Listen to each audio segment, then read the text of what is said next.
বান্দার হক বড় সেন্সিটিভ।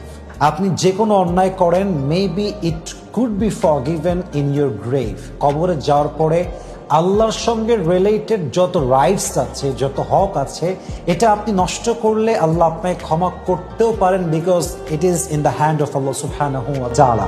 এটা আল্লাহর হাতে আছে।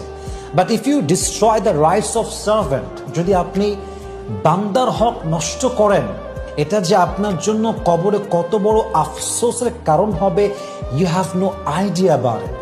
কবরে যাওয়ার পরে যে কোনো গুনাহ মাফ হতে পারে, বাট আপনি যদি কোনো বান্দার হক নষ্ট করেন, কারো জীবনকে অশান্ত বানায় দেন, কারো জীবনকে জাহান্নাম বানিয়ে দেন, কারো জীবনের খুশি কেড়ে নেন, কসম আল্লাহে, আল্লাহর কসম করে বলছি, যতক্ষণ পর্যন্ত সেই বান্দা আপনাকে মাফ না করবে, ক্ষমা না করবে, আপনার এই গুনাহ কখনো ক্ষমা হবে না।